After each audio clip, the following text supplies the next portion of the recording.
rafetlu ànd beeg télévision Futurs Médias mbokk yi xarit yi ñu seetaan benn waxtu jot na xibaaru diggu bëccëg yi li ci gën a fës bokk na ci ñi ñu teg loxo ñaari imam kenn ka bàyyeekoo ca Kaolack keneen ka ca Kolda waaye itam ay soxna ca Géejawaay ñoom nag dañoo njort ni daal dañoo laale ak waa Boko Haram wala bokk Al-Qaïda mu mel ne Sénégal dafa taxaw temm ngir rek xeex lépp lu jëm ci wàllu terrorisme loolee dinañ ci am gan ci biir xibaar yi Mame Mactar Gueye bu ONG Jamra lay doon wok Mame Mactar Gueye vice-président bu ONG Jamra teew na ci plateau bi sëñ bi Gueye maa ngi lay nuyu. maa ngi leen di fay bu baax ci dalal bi ngeen ma dalal. naka nga jàngatee arrestation yu bëri yi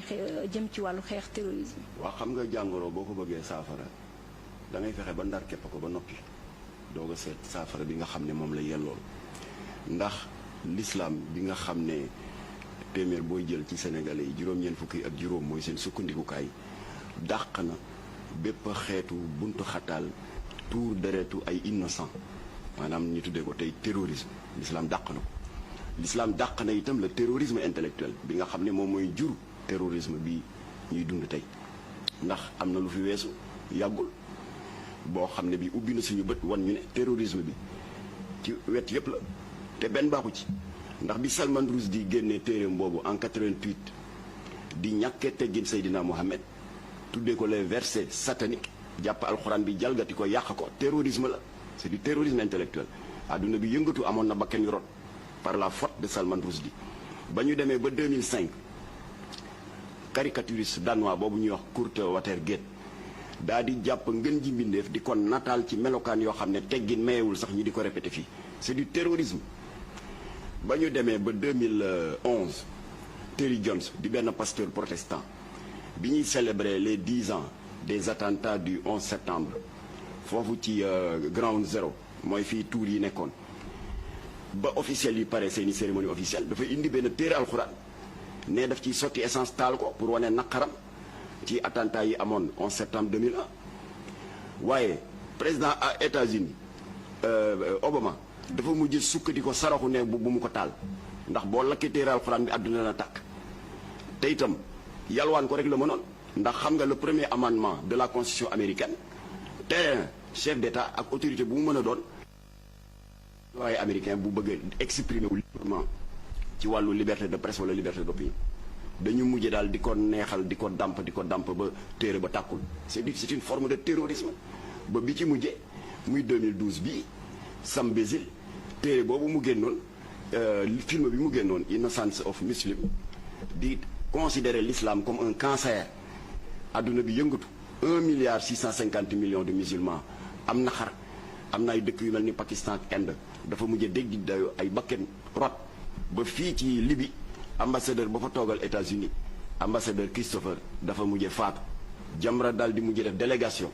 Imam Massamba Diop jiite ko ñu jël benn lettre de protestation ak benn lettre njaal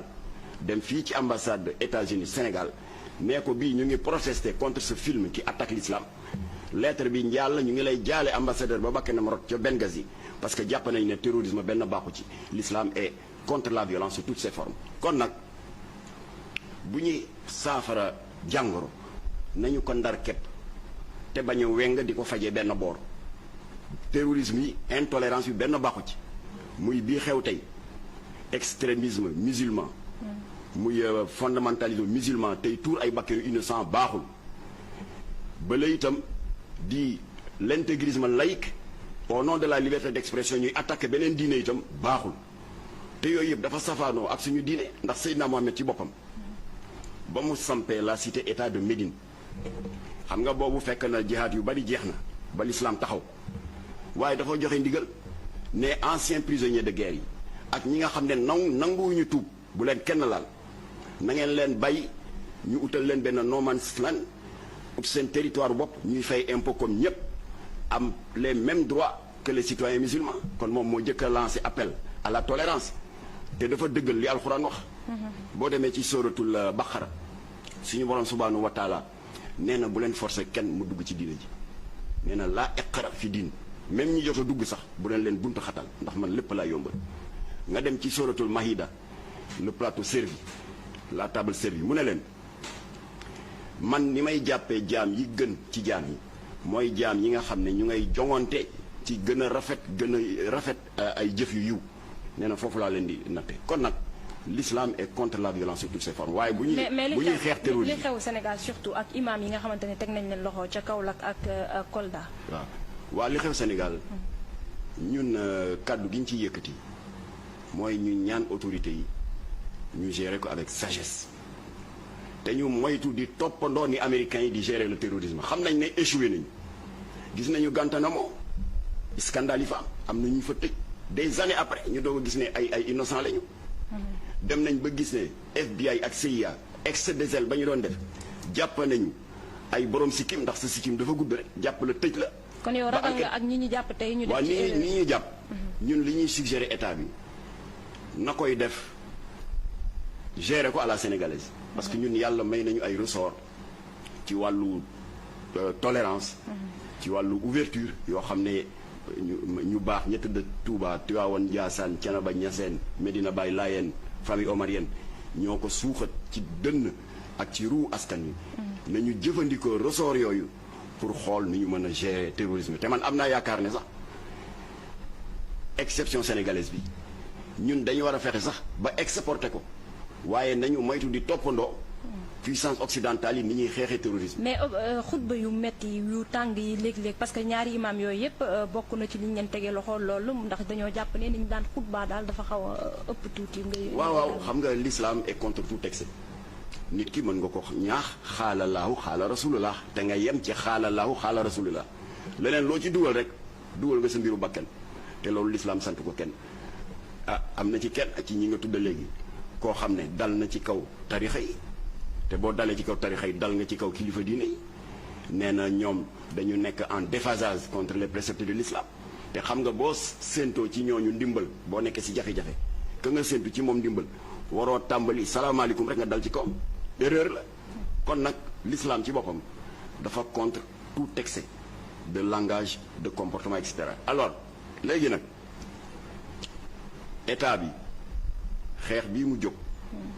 di fàggandiku pour terrorisme natt bu metti boobu bañ ñoo dal ñun ñu ngi koy ñaan na ci associer kilifa diine yi na ci associer les organisations islamiques ndax ñun dañu nekk dans ce milieu xam nañ lu état bi xamul nañu associer à la réflexion ndéem américains yi nga xam ne ñoom ak iraniens yi daaw ñu jaaroo taal du ñu ngi nii tey toog bokk benn taabal américains yi daan accuser iraniens yi naan vous êtes des terroristes kenn du leen may foo leen di développer le nucléaire Obama ci boppam mooy avocat Iran pour que communauté internationale yi may leen ñu développer le nucléaire mais le nucléaire civil loolu waxtaan na ko jur kon nag état bi na ko lal ci waxtaan te ñu bañ ko teg ci violence parce que am na intervention yoo xam ne dajji këru jàmbur et cetera fitnaal seeni soxna ba mujj gi nga gis ne la nga doon seet amu fa affaire américain yooyu nañ ko teg fële yëfu américain la nous sommes des sénégalais yàlla may nañu ay kilifa yu baax yoo xam ne suuxat nañu ci suñuy jikko ay mandarga yu rafet nañu sukkandikoo yooyu gérer lii te incha allah yàlla dinañu ci dimbali ba lépp mujj ci gis nañ ñu gën a fës ci ñi ñu teg loxo mooy ñaari imam yooyu ma tudd est-ce que loolu tegaat rek ci table bi question financement mosquée yi parce que wax nañ ci ba tey mais est-ce que tamit financement mosquée yi du loolu mooy tax ñi koy jiite nekk benn cible boo xamante ne dafa faal. ñooñu ñu teg loxo am na ci koo xam ne particulièrement imam Aliou Ndao te ñu ngi koy ñaanal yàlla sang ko sutura moom mooy le président de la Ligue des imams et des oulémas Kaolack tey ci suba te parce que nee nañu gis nañu ci téléphone am. mu doon jokkoo benn contact xaw ma message la xaw ma la nam ne jokkoo nag ka ñu jàppoon. fan ñële passé ca Kolda. waaw mais léegi bu fekkee yow ku la woo rek te fekk xëy na am na problème ak justice ñu bëgg la dugal dans le même sac que lui fu ñu jëm man mii di wax ak yow kii di fa imam Aliou Ndao di imam Dame Ndiaye parce que kooku mooy kilifa gu mag gi xam nga Ligue des imams et oulémas dafa nekk am ay représentation dans les 14 régions oustaz Dame Ndiaye c'est le président national de la Ligue des imams et des oulémas du Sénégal woo naa ko tey ci suba kon man terroriste la woo naa ko di ko massalu ci nattu bi dal ci jawriñam boobu toogal ko Kaolack di imam Aliou Ndao alors donc fii Sénégal du États-Unis du feneen problème bu amee nañ ko gérer à la sénégalaise te bañ di toppandoo américains yi di dajji buntu jàmbur yi ba yàgg dem ba ci digg ba gis ne la nga doon seet amul nañ ko gérer ak dal. xeex terrorisme bi yow ànd nga ci waaye nañ ko xeex terrorisme l'islam bëgg ko. nañ ko rafetal intolérance l'islam bëgg ko.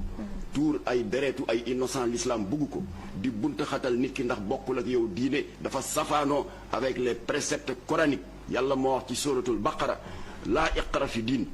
Seydina Mohamed tam daf ko daan jëfee cet esprit de tolérance là wax naa la ko sànq ci na mu daan def après ses victoires les anciens prisonniers de guerre nee na bu leen kenn toroxal bu leen kenn métital nañ leen jox ñu lekk ba suur naan ba mandi nañuy fay impôt nag comme ñëpp pour que la ñu dajale ñu mën ko jël di ko liggéey réew mu baax. financement kon nag bu ko defee nag ñu jeexal. comme que état dafay fàggandiku ñun ànd nañu 100% ci loolu parce que loolu dafa wax ne xuddiku balaa ngaa lakkale ba mesure bi état bi jëloon weer yële passé ne ku fi bëggati tabax jàkk wala école wala leneen te fekk sur financement extérieur la état bi sas na la nga ñëw def déclaration ñu saytu ko xool fu xaalis bi jógee c'est normal man fi may waxee yow ñun Jamra nous avons un projet de construction d'un centre de santé niveau 1 bu mag mais bu ñu boucler négociation bi ak ñi ñuy négocier du ñu xaar ku ñu woo de Imam Massamba dana foog dossier yi waaxu ak tànkam dem ba ci ministre de l'intérieur déposer lépp nee ko lii lañ fi bëgg a tabax amuñu capacité am amuñu dooleem ñii ñoo ko fi bëgg a tabax may ko état du Sénégal loolu mooy transparence kon nag ñii bañ ñu leen contrôler boo bañee lu la contrôler xanaa da nga am loo reproché sa bopp voilà kon nag mënuñu dul dellu ñaan rek ñu ànd ak dal ànd ak tey te ñu moytu roy dàq lii yàlla mën na def ñu mën ko gérer ñu mën ko dékku mais encore une fois na état bi di wax ak kilifa diine yi na état bi di wax ak dégg nga organisation islamique yi parce que comme ni ko Kocc Barma di waxee mennam xel doyul. salaamaaleykum wa rahmatullah. Mame Matar Gueye vice-président bu ONG Jamra ñu koy jaajëfal bu baax a baax ñu doon waxtaanee wàllu terrorisme fii ci Sénégal ak ñi nga xamante ne teg nañ leen loxo fan yi ñu génn.